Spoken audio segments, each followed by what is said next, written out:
Hey everyone, so today's video is going to be two projects in the garden. We need to set up a bunch of things on drip and readdress the drip situation in this bed that's behind me here. And the second thing that I need to do is train my wisteria up a privacy fence that we put up. So I'm gonna flip the camera around, we'll walk through what we're gonna get done, and then we'll get started on the projects. It is ironic that today we are setting up drip as it is another rainy day. I don't know if you've been following along, but we have had weeks and weeks and weeks of rain in Kentucky, and it is not slowing down. We've got another 4 days of rain coming, but I'm getting ready to go on vacation. Don't worry, I will be back from vacation before this video probably posts, but we're getting ready to go on vacation and it is going to be 90 degrees and sunny while we're gone. So I have to get these 3 pots set up on drip. They're doing well without drip right now just because we've hand watered them and it's been raining so much. Love this sunflower. But then I've also got to address drip in this bed here. So these hydrangeas were getting way too much water last season. I had them set up with these red emitters that are 5 gallon an hour. I was worried they weren't getting enough, but this is clay soil, and as I've kind of gone throughout the season and investigated, this bed was holding way too much water. I am, while we're in here, going to trim off the whirlybirds, that's what we call them in Kentucky, off this maple tree and get the tag cut off. So that'll be really quick. We have a viburnum on the other side of this wall that we also need to run drip to as well, and some new plants over here. So I'm gonna go ahead and start on the drip projects, and then we'll go walk through it once we get it all done.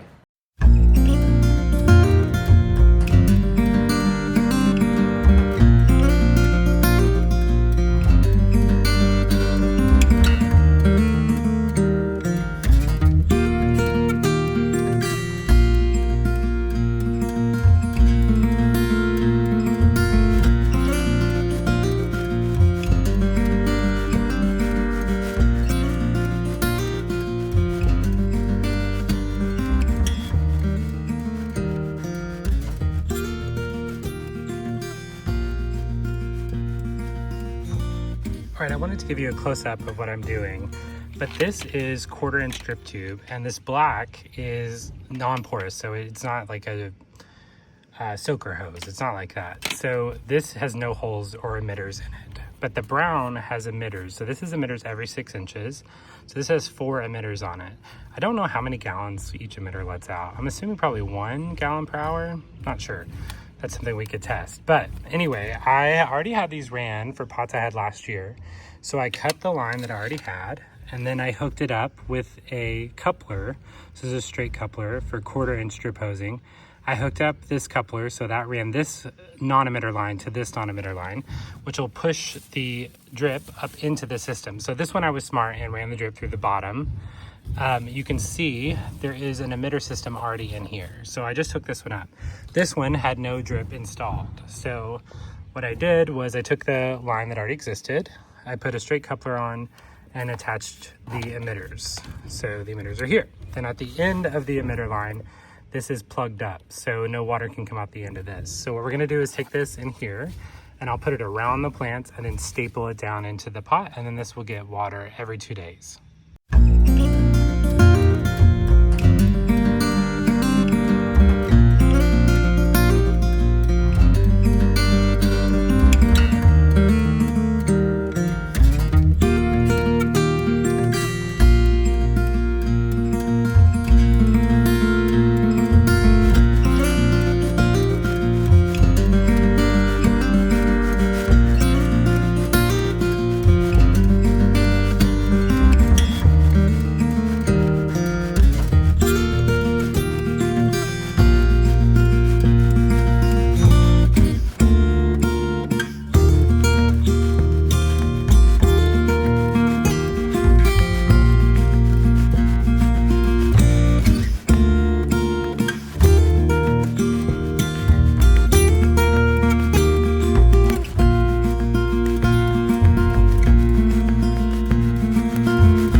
All right, I wanted to show you. I had one 5-gallon-hour emitter coming out here. I must have had a planted here last year, I don't remember. But these work differently than the 1/4-inch drip hoses. So this is a 1/2-inch supply line that runs all the way under that fence. And I'll show you here in a second kind of how everything is set up. But you have to treat this differently. So one, you need different emitters. So you need a 1/2-inch emitter, or you need different couplers. So this is a 1/2-inch coupler, a straight coupler. To get these out, which this is stuff sold with the 1/4-inch, so I went directly into that supply line. I have to cut this out. So I'll make a cut here and a cut here, and then I'll use a straight coupler to get rid of this. I'm going to put a 1-gallon-hour emitter here for this rose, because this is a new rose that we planted. So it's gonna need water this summer. So I'll put a 1-gallon-hour emitter here, so you can see where I had something like, sorry, the camera's not focusing. But I had a line here, but I put a stop on it because again, this bed was getting too much water. So I'll just tap into the emitter hose here. I'll tap into the supply line here with a 1-gallon-hour emitter. And then I think I'm gonna put one more over here for this tree. This tree was definitely getting too much water too. You can see it's yellowing. But I'm gonna, just so these have 2 different emitters that will only give 2 gallons per hour over here instead of like the 10 it was getting. So I'm gonna cut this out and put a straight coupler in.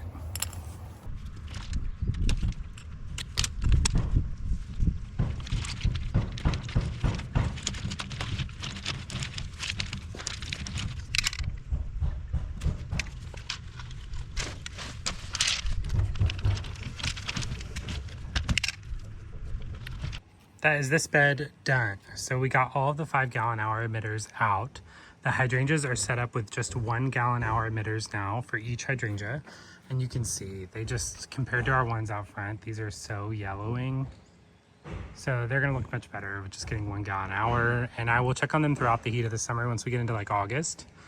The blooms brown naturally in Kentucky, especially with the stone kind of pushing the sun back up. But the longer they're in the ground, I find that the browning on the blooms stops. So I'm just gonna keep an eye on them. But definitely much better. Everything is gonna get way less water. We got rid of that extra to this tree. Everything, the Baptisia is gonna be so much better. The rose is gonna be so much happier. This cedar is gonna be so much happier. So, or I think this is a pine, but the pine will be much happier.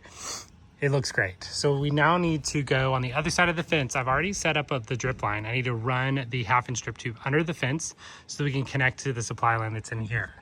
So we're gonna do that next. So I wanted to show you, our water table is really, I guess, I don't know if to say high or low, but it's not very deep. So things flood. And in our city, we just had a flash flood warning last night. So it doesn't normally hold water this bad, but I wanted to show you like it's gonna hold water. So those 5-gallon-hour emitters were definitely not necessary.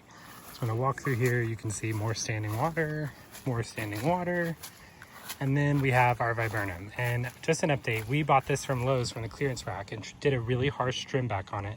And it is loving its life now. Look at all that new fresh growth. You can really see the difference between the glossy dark green leaves and the bright green leaves of the new growth. It is doing really, really well. So I've already got my 1/2-inch emitter circle that's gonna go around the base of the tree. And then this taps into our 1/2-inch supply line that's here. So I've got some staples. I'm gonna staple this around and then staple that black line so we can mow over it underneath the fence, and then we'll tap in on the other side.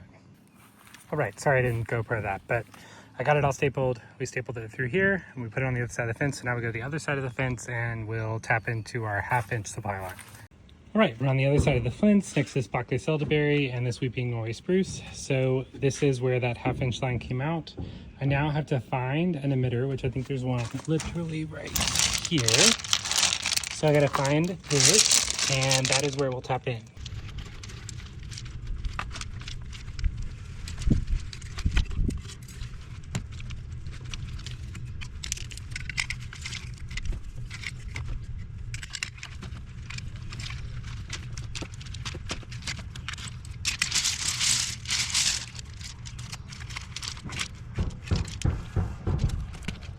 We got everything set up on drip. I wanted to show you our drip system because I have to turn it on anyway. It was off because of all the rain, but we have a couple days in the 90s coming up. So this is an Orbit system. I have a video where I've set the drip system up before, but I'm gonna flip it over to auto, and you can see it has 3 stations on it, and I can see the station like when the next start time is. You can switch to how often. I have it set to every 2 days. And we are gonna move that to every 1 day because we got the drip fixed so that it's not killing the plants. How long? 45 minutes for 3. I've got all of them set for 45 minutes. That's totally fine. And then my start time is different for all because I don't want the water going off at the same time because the water pressure would be bad. And all of the zones that we worked on today are all from this one side of my house. So it runs all the way down the sidewalk and then back up to go in the outside. All right, so the first part of that project is done, which was this bed back here. We got all of that drip fixed and the pot set up on drip. The next thing we're gonna be doing is tackling this wisteria. I have 2 wisteria plants on this one's privacy fence. So I've gotta get it staked up and get the pods cut off of it. So I'm gonna flip the camera around, we'll walk through it. I actually wanted to show you this rose. So this is a reminiscent coral from Proven Winners. Isn't that just spectacular? It's so vibrant. I almost was gonna get rid of it because of the color. It was so bright. But I am loving it. It's been such a bright spot in our garden.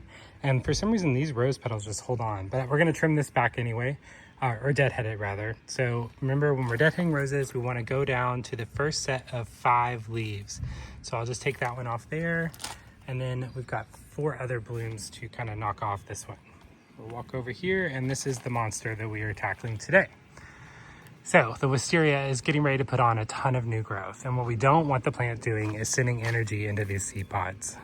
So we are just gonna come in and I'm going to trim probably back a lot of this vine that's kind of drooping over because I don't want growth coming out this way. And I'm gonna get rid of these pods because I do not want the plant to send energy and keep on producing these seed pods.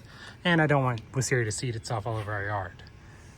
I will show you though, we did have an oregano self-seed. Oh my gosh. So I'm gonna let it go. So I love oregano. So we're gonna leave this one alone. It self-seeded last year. It was actually like 20 feet behind me in our herb garden. So I'm gonna let this one go. This one is not as bad of a rambler as my other wisteria plant. This one has it's got 1 vine coming out this way. But this one has, a lot of its vines are going where I want it to go. So it's going up instead of out on the floor. I'll walk this way and we'll show you this one. This one's the worst one. But it is blooming again. And my God, the blooms on this are gorgeous. Really pretty. But this one has vines going everywhere. So there's a vine coming out of the fence here. There's a vine trying to grow through our laurel plant. And there are a bunch of vines. If I go back here, there's a bunch of vines going all over. So we need to get the pods cut off of this. And then I want this to be staked up. And this fence, originally it was just to block the construction that's gonna go in behind our house, because our fire pit is behind me. But we put in these black screws, if you can see there. So those hold a movie screen. And my eventual idea is that we have this where we can have movies at night and it's just like cut into the wisteria like the movie screen is. We'll see if that ever comes to fruition, but that's the goal right now. And then this is our rose update. This rose was like dying because of all of the black spot and the sawfly larvae that had attacked it. And it is doing spectacularly now. We did a systemic drench on this rose and there are no signs of bug damage at all. And it is doing so well. It's even budded out, like a bud is coming in. I thought I might lose it. So yay, happy days for that. We're gonna train this rose to kind of fill in more this way because the screen stops right there. So there and there. So we'll provide some blooms. This wisteria has a vine on it that doesn't have anything on it, but we will get some. I'm gonna train this vine to go around that vine. And with that, we're trimming everything back first, and then I will come in and start to train the vines up the fence.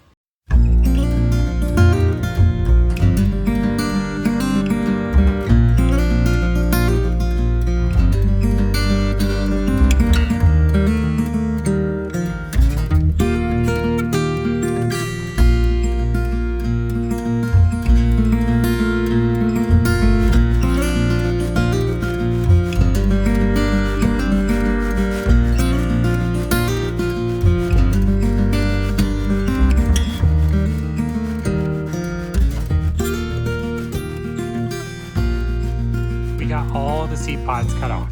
Oh, I missed some right here, but I'll grab them in a second. But I got all the seed pods cut off, so the plant is definitely weighted down a lot less. I went ahead and got rid of those new blooms just because they're gonna weigh the plant down and become seed pods. So now we have to train everything up the fence. And I've got little hooks installed. So we need to stay off of our hooks that I'm gonna use for the screen. I've got little hooks involved, so I'm gonna use plant ties to kind of tie up this for where I want it to go. So here we go on that. And really quick, before we get started, I'm gonna be using these. They sell them with the drip supplies. I got these at Menards, like I get most of my drip supplies. It has a little nail, and then what I do is I put like my tie in that. I don't actually tie or nail the plant to the wall. I nail a tie to the wall and then I tie off the plant. So I'm gonna be putting one of these up here, and please don't climb on chairs. This is safety PSA, ignore me. But I'm gonna put one of these up here so that I can train this vine to start moving across.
All right, we got that project done, and I wanted to show you what I used to tie them up. I used the same thing on our trees the other day, but these are sturdy plant twists from Burpee. I don't suggest that you put twists, or I suggest that you remove twists like every 6 months. They don't grow into the plant. Wisteria is a woody plant, but if you've ever grown wisteria before, it is a weed. It will grow through anything, and some vines can't grow on themselves. Wisteria will literally wrap itself around itself without choking itself out, which is wild. But it's gonna put on a ton of growth. I got it trained to go up. It looks a little awkward right now because the leaves are down facing, but they'll flip. It'll bounce back, it'll be great. So I only lost one little strand, like off the top of one. I accidentally clipped it because they're pretty fragile when they're new growth. But if you see, some of this plant has probably put on 10 feet of growth this spring alone. So I cut some of the branches off that were going in odd directions because I do want to train it to go up, up, up. I might come in. No, the wood is already growing out, so I'm gonna leave this alone. But I was gonna try and come in and stake that up a little higher, but it's this. And I got this one to where it's going up on top, and we got everything cleaned up around the base. So I'm battling a storm, and that's why I've kept these AirPods in instead of switching to my mic, because I want to move quick. But I have several other little drip projects that I need to complete in our raised garden bed area. So I'm gonna get those done on camera really quick before this storm hits.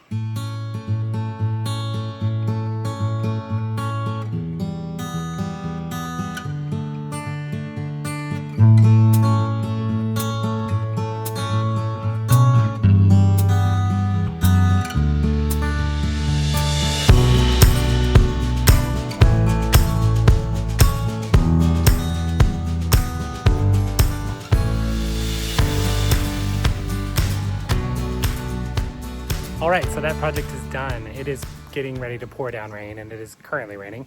but all of the drip is done. We do need to hide some of the drip lines. That is a project for another day. As long as the plants are getting water while I'm on vacation, that's all I care about. We got the wisteria staked. So please like the video, subscribe to the channel as it helped me out a lot. Thank you for those that are following along. Our channel's growing slowly yet surely, and I can't thank you enough. And I'll see you in the next one. Thanks. Bye.